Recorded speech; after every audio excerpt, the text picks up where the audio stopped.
Chanukah at Bergen Belson. In their very essence, a Jew and despair are contradictory. They simply cannot coexist together.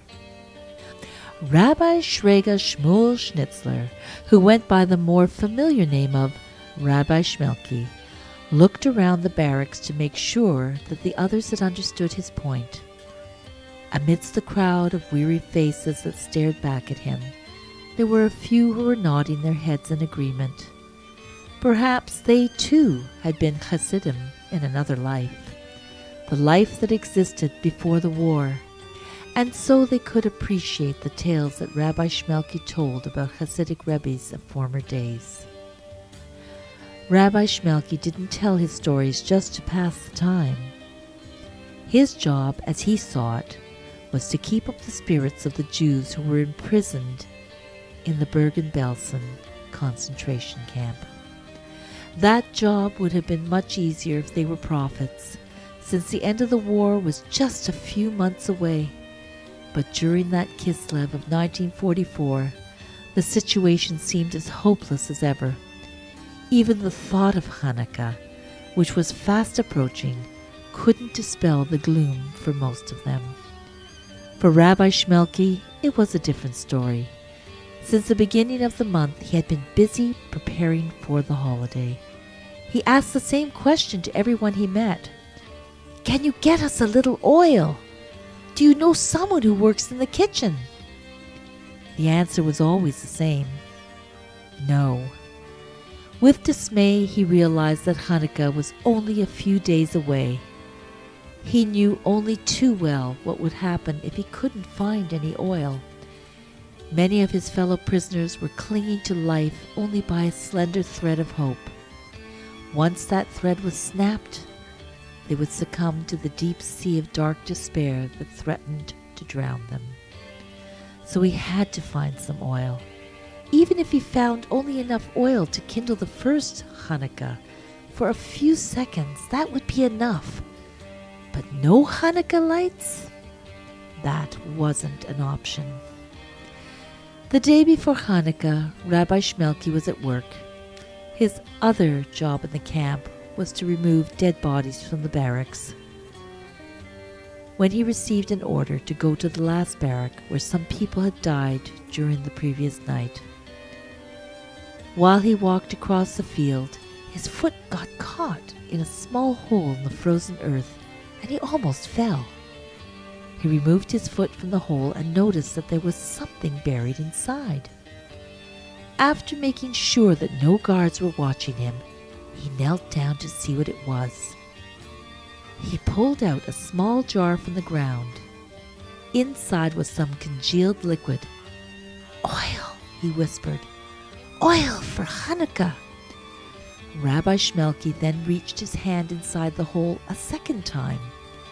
To his delight, he discovered that the hiding place contained more surprises.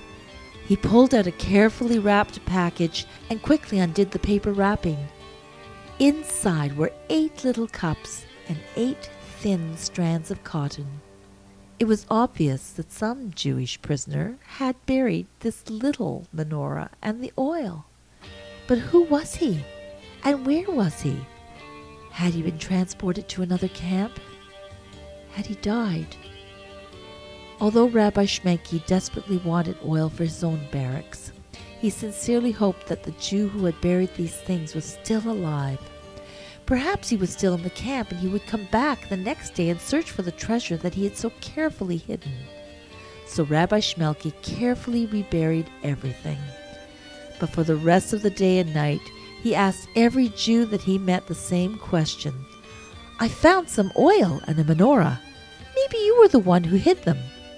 The other prisoners looked at him with sad eyes, certain that at least the horrors of the rabbi's work had destroyed his mind. "No, Rabbi," they said one after another. "I didn't hide any oil. I didn't hide a menorah." The next night, however, they discovered that Rabbi Shmelki hadn't gone mad. When they returned to their barracks after the evening roll call, they saw, to their amazement, a little menorah standing on one of the bunks. To their even greater surprise, one of the cups was filled with oil. Rabbi Shmelki recited the blessings and then kindled the light for the first night. The group watched in silence while the tiny flame fought its eternal battle against the surrounding darkness. Some smiled, others cried. All felt a sweet spark of hope revive inside their embattled and embittered hearts. Their own personal miracle was repeated on each night of the holiday, and then a few months later, in April 1945, an even greater miracle occurred. Germany surrendered. The war was over. Rabbi Shmelki was one of the fortunate few who survived the war. After Bergen Belson was liberated, he returned to Hungary, where he served as a spiritual leader for other survivors and became known as the Tachab Arav.